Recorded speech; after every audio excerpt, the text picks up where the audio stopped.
Então vamos lá. Galerinha, hoje a nossa aula ela vai suscitar algumas reflexões sobre essa relação entre homem e natureza. Nesse slide que está aparecendo aí na tela para vocês, eu trago duas imagens. A primeira à esquerda, que é um meme, não sei nem se eu poderia chamar isso de meme, porque de certo modo é uma realidade, mas que todo mundo está postando no Facebook, está postando ali no story do Instagram, que está falando das altas temperaturas que nós estamos vivenciando atualmente. Para quem não sabe, ontem fez 41 graus aqui em Goiânia, ou seja, uma temperatura altíssima. Parece que foi a maior temperatura aqui na cidade em um período de 83 anos. E a gente sabe que esse calor que a gente tem que suportar, ele tem uma relação com as atividades antrópicas. Como assim as atividades antrópicas? Isso tudo é efeito das ações do homem sobre a natureza. E aí, quando a gente fala de relação homem-natureza, a gente fala de uma relação que não é harmônica. Uma relação onde um agride e o outro responde.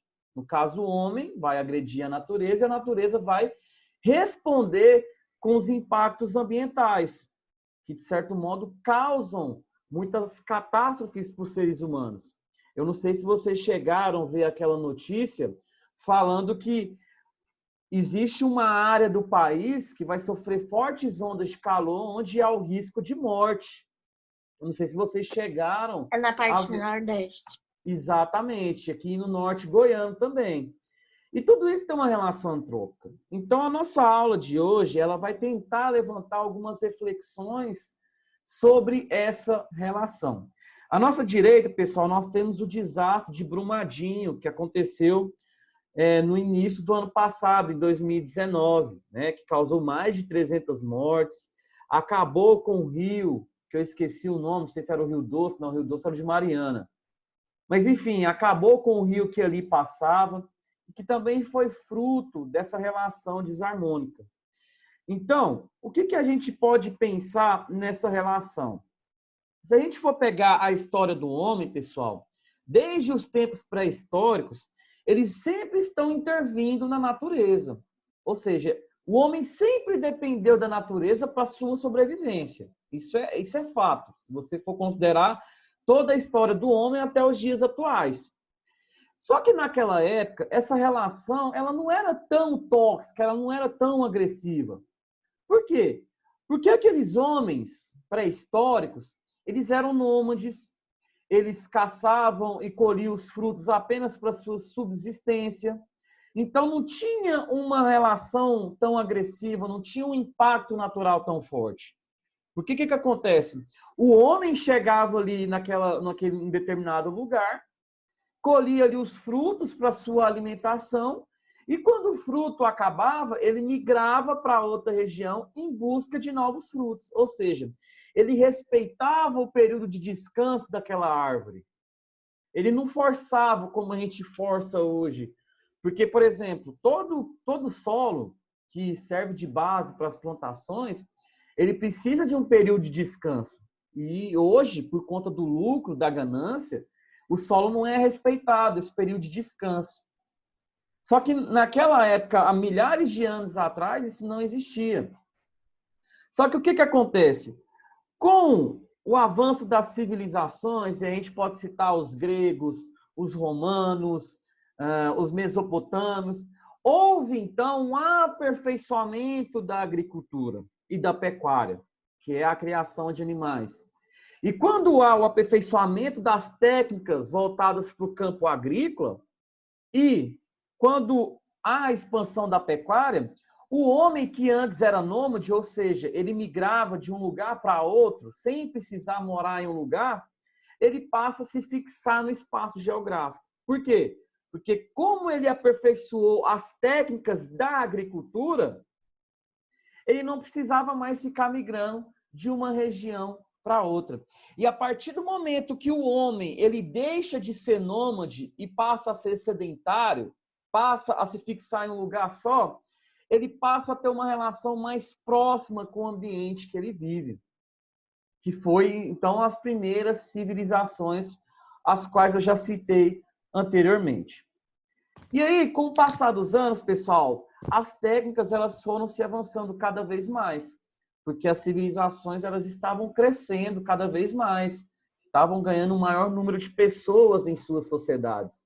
Então, o homem ele tinha a necessidade de aplicar técnicas mais avançadas de agricultura para suprir melhor as suas necessidades. Por quê? Porque ele tinha toda uma sociedade para alimentar. E a partir do momento que você vai adotando uma técnica mais avançada, você tem que manipular mais a natureza. Um exemplo disso, quando eu estava dando aula sobre cerrado. Vocês lembram que eu havia dito lá do método de calagem, que inseria na introdução de cal no solo para corrigir a acidez do solo aqui do nosso bioma? Você está manipulando a natureza. Ou seja, você está dando um remédio ou você está aplicando uma técnica para suprir uma característica básica de um determinado ambiente. No caso do cerrado, que era o solo ácido. Ou seja, você manipula a natureza com o objetivo de ter uma melhor produtividade agrícola. Então, essa foi uma característica, pessoal, de você manipular a natureza, que essa manipulação ela vai crescendo ao longo dos anos, ao longo do avanço das técnicas. E aí, quando a gente fala de técnicas, e aí a gente está falando ali da Idade Média, feudalismo, onde as sociedades elas começam a se fixar no espaço geográfico, nós temos dois movimentos que, de certo modo, dois fatos históricos, que vai modificar ainda mais essa relação homem-natureza. Primeiro é o colonialismo, quando os portugueses, os espanhóis, os europeus em geral, eles invadem a América Latina com o objetivo de tomar os nossos recursos naturais e levarem para as metrópoles com o objetivo de lucrar. Então, isso aconteceu. E por que que isso vai modificar mais essa relação homem-natureza? Se a gente for lembrar de como que era o colonialismo praticado pelos portugueses aqui no Brasil, a gente percebe que eles extraíam pau-brasil, eles plantavam muito açúcar, eles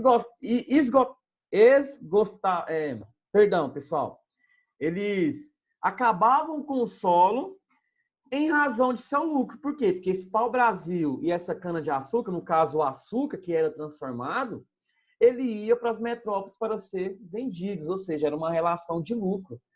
Então, eles já não se preocupavam mais com a natureza. E é aqui que começa essa questão da ganância, do lucro, que vai alterar radicalmente essa relação do homem, da sociedade com a natureza. E é aqui que vai começar, então, os nossos problemas ambientais. Então, na colonização brasileira, nós tivemos uma devastação tão intensa, sobretudo ali do litoral, que no caso é a Mata Atlântica, que hoje a Mata Atlântica tem apenas 9% da sua vegetação original. Então, isso é um fato. E aí, para piorar cada vez mais, surge o quê? A Revolução Industrial, conforme está destacado aqui no slide. A Revolução Industrial, que foi o período das máquinas, dos grandes aparelhos de transformação daquelas matérias-primas, ela colocou a Inglaterra, que foi a grande pioneira nesse fato, em destaque no mundo. Por quê? Porque eles conseguiam produzir em mais escala. A partir do momento que você tem uma máquina que trabalha no lugar de vários homens, a sua produtividade aumenta. E como a produtividade da Inglaterra aumentou ao ponto de deixar a Inglaterra ser o destaque entre as economias do mundo, os países europeus também passaram a se adaptar a essa revolução, a era das máquinas, das indústrias, onde você tinha uma maior produtividade e, consequentemente, você tinha o quê? O maior lucro. Então, a Revolução Industrial, ela vai colocar ênfase nessa necessidade de obter lucros em cima dos recursos naturais. Por quê? Os recursos naturais eram extraídos da natureza e eram transformados ali nas indústrias. E essa transformação, que resultava em um produto, ele trazia muitos lucros para os países industrializados. E aí, a Europa, que foi o primeiro continente a se industrializar no planeta, ela começa uma frente de colonização também na África e na Ásia, com o objetivo de obter mais matérias-primas. Então, a partir do momento que a Europa ela passa a invadir outros continentes, ela passa a devastar mais biomas ao longo do mundo, com o objetivo de obter mais matérias-primas para suas indústrias, a relação homem-natureza ela passa a ficar mais agressiva ainda. Tudo bem? Então, se a gente for fazer um paralelo do que eu já falei, dessa relação homem-natureza, a gente percebe que essa relação ela tem fases. A primeira fase, que era uma relação totalmente harmônica dos homens pré-históricos, que se apropriavam da natureza apenas para suprirem as suas necessidades, ou seja, era um consumo de subsistência, voltado para a própria sobrevivência do homem. E aí nós tivemos a colonização, que foram quando os europeus adentraram outros continentes em busca de recursos naturais, devastando então a natureza nesses continentes. Um exemplo disso é a Mata Atlântica. E a Revolução Industrial, ela dá mais ênfase nesse domínio e poder do homem em relação à natureza. Por quê? Porque a Revolução Industrial, ela trouxe uma maior produtividade e trouxe maior lucro para os países que eram industrializados. Galerinha, alguma dúvida até aqui?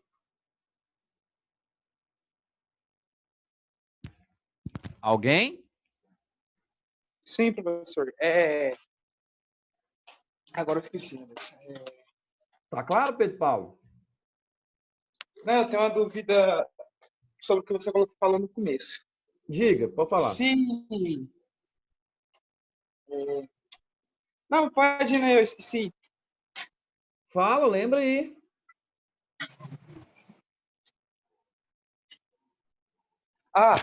Se 83 anos a Terra era menos afetada pela ação humana. Então, Sim. como que chegou a temperaturas extremas igual hoje, sendo que hoje é bem mais afetado?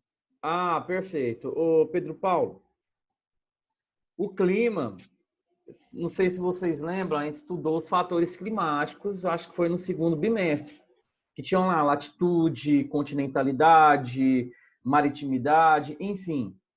O clima, ele tem a influência natural e a influência antrópica.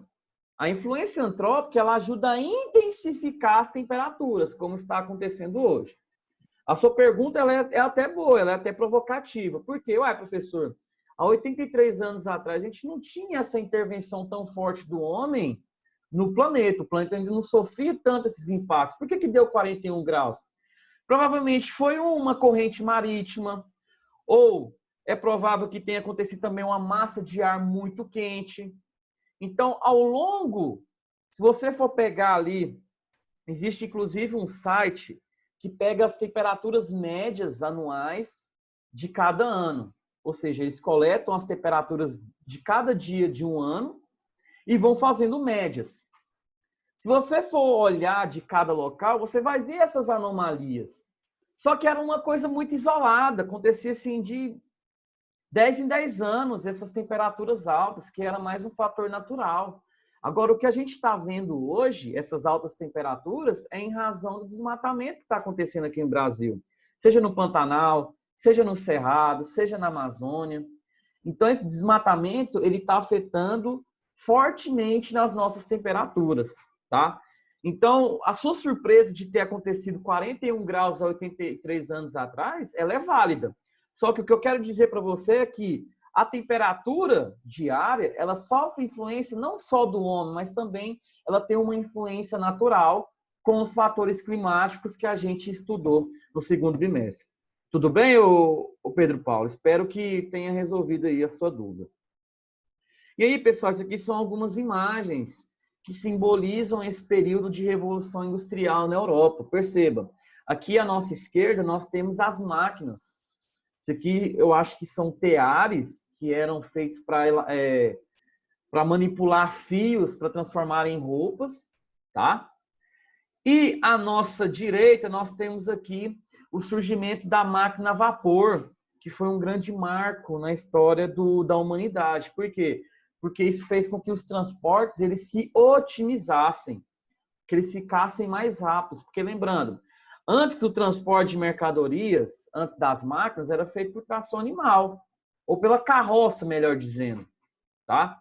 E aí, com a Revolução Industrial, com as locomotivas a vapor, esse transporte de mercadorias ele foi ficando mais rápido, ele foi ficando mais fluido, levando as mercadorias de um país para outro com a maior facilidade, tá? E aí, o que acontece?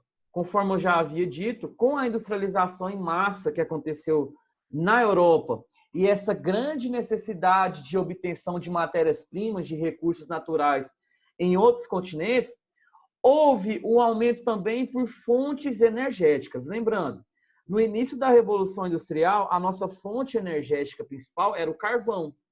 Lembrando que o carvão hoje ele é extremamente poluente. Um exemplo disso é a China, pessoal. A China hoje, que é a segunda economia do mundo e que está caminhando a passos largos de ser a primeira e a nação mais industrializada do planeta, 70% da sua energia que é utilizada nas indústrias é carvão. E isso é extremamente poluente. Isso, de certo modo, vai causar um problema ambiental que é o chamado aquecimento global. E a partir do momento que a industrialização ela se avança no mundo, mais fontes energéticas são procuradas para suprir essa demanda de energia. Por quê? Uma indústria para funcionar, para manipular as matérias-primas e para produzir, ela precisa de energia. E o carvão não era suficiente. Então foram descobertos o petróleo, também tivemos as hidroelétricas, que hoje é uma fonte energética presente em muitos países, e inclusive é a fonte de energia mais utilizada no Brasil. E um detalhe interessante que a industrialização, pessoal, ela impulsiona a urbanização. O que é a urbanização? É a quantidade de pessoas morando nas cidades. Essas indústrias, pessoal, elas se espacializavam nas cidades. E na indústria, ela tem o quê? Tem emprego. Se na indústria tem emprego, ela vai ter o quê? A procura por pessoas para ser uma pessoa assalariada. Então, elas procuravam as cidades, elas saíam dos campos, que é o movimento migratório chamado êxodo rural, em direção às cidades para trabalharem nessas indústrias. E a partir do momento que a população ela sai da zona rural e parte para as grandes cidades, o consumo de alimentos, o consumo de produtos, ele vai aumentar. E se você tem um aumento da demanda de produtos, o que você tem que fazer com a natureza? Você tem que manipulá-la com mais intensidade, com mais força, você tem que utilizá-la em maior frequência.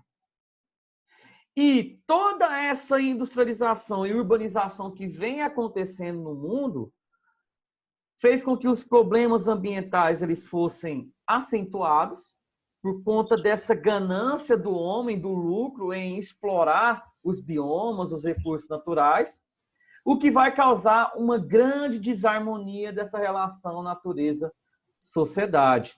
Tá? Então, aqui nós temos 3 imagens que simbolizam esse novo período. A gente tem aqui São Paulo, que hoje é a cidade mais populosa do Brasil, tem mais de 10 milhões de habitantes. Para vocês terem comparação, Goiânia tem 1,5 milhão. Então, cabe, sei lá, 8 Goiânias dentro de São Paulo. À nossa direita, nós temos o rio poluído, tá? Que é um problema ambiental muito forte, porque se você polui um rio, você gasta muito mais para tratar dessa água para o consumo da população. Sem dizer que a urbanização, o crescimento das cidades, ela vai o quê? Vai estimular a produção de esgoto. E esse esgoto é jogado aonde? Nos rios. Então você elimina a biodiversidade aquática, você acaba com o oxigênio dessa água, você a torna imprópria para consumo. E aqui abaixo nós temos uma cidade chinesa que sofre com o quê? Com a poluição do ar. Lembrando que eu falei para vocês, a China hoje é um dos países mais industrializados do mundo. E como ela é um dos países mais industrializados do mundo e ainda utiliza carvão como energia, o resultado é esse aqui, ó, a grande poluição do ar. Só uma curiosidade, em 2008, pessoal, teve as Olimpíadas de Pequim, que hoje é a capital da China. E lá a poluição do ar é tão intensa que as provas de atletismo, de triatlo, né, que é natação, corrida e bicicleta, esses esportes físicos que demandavam a maior força do atleta, o maior fôlego, a maior respiração, eles aconteciam à noite. Por que aconteciam à noite? Que era o horário que as indústrias não operavam. É uma curiosidade que mostra que os problemas ambientais eles vão dificultar a vida dos homens. E a gente sabe que, e na aula passada, eu acho, eu falei para vocês, daqui 10, 15 anos, 20 anos, a nossa vida vai ser muito difícil. Por quê? Porque a gente está desmatando, a gente está poluindo os rios, e uma hora essa conta vai chegar. E essa conta chega como? Com as consequências desses problemas ambientais. E aí, o nosso bimestre de hoje, ele vai falar dos problemas que essa relação conturbada causa. Professor, Então nós vamos... Diga, Caio. eu tenho uma pergunta. Fala. O senhor falou bem assim que a gente vai ter uma vida... vai piorar, né? Daqui 20, 10 anos, né? Sim. Então, e se por exemplo, tiver alguma pessoa assim, que que usa a tecnologia para melhorar essa situação sobre a gente no desmatamento, sobre a gente poluir, você acha que ainda tem salvação? Então, Caio, é muito boa a sua pergunta. O planeta ainda tem salvação? Tem. Agora, depende de uma série de fatores que os seres humanos, né, os grandes agentes governamentais, precisam praticar para evitar esses colapsos daqui a alguns anos. Então, por exemplo, diminuir a emissão de gases do efeito estufa, a gente vai falar de aquecimento global, de poluição do ar, alterar os modos de produção, sobretudo aqui no Brasil também, porque qual que é o modo de produção no Brasil? É vender soja e carne bovina para a China, para os Estados Unidos, e uma produção em massa, em grande quantidade, e a gente sabe que para você produzir em grande quantidade esses produtos, você precisa o quê? Desmatar em grande força. Então, é preciso também uma alteração no modelo de produção. Por quê? Porque esses grandes fazendeiros, eles não respeitam o período de descanso do solo. Então, quando eles plantam soja em uma determinada área, né, quando a soja dá aqueles frutos, ao invés deles esperarem o solo descansar para plantar novamente, o que eles fazem? Eles desmatam outras áreas para plantar mais soja. Ou seja, ao invés de preservar, ele agride cada vez mais em prol de quê? De lucro, para vender cada vez mais uma maior quantidade de soja. Entende? Então, e eu vou falar para vocês do desenvolvimento sustentável quando eu for falar do aquecimento global, tá, Caio? A sua pergunta vai ser contemplada na aula que vem. Mas Tá, professor. é uma série de atitudes e medidas que devem ser feitas para evitar e amenizar esses impactos ambientais que a gente pode sofrer daqui a alguns dias. Então, quais são os problemas que essa relação pode causar? Aquecimento global, a poluição do ar, a chuva ácida, a erosão e desertificação do solo, inundações e desabamentos, que são problemas que acontecem muito nas grandes cidades, o desmatamento que a gente está vivenciando hoje, que a gente cansou de estudar no bimestre passado. Bimestre passado eu falei de Pantanal, que está sofrendo grandes focos de queimadas e incêndios em seu interior, inversão térmica. Então, são vários problemas. Então, eu quis colocar aqui para vocês uma reflexão sobre essa relação homem-natureza. E nas próximas aulas, eu vou trazer um pouco desses problemas que estão sendo causados e intensificados cada vez mais nos dias atuais.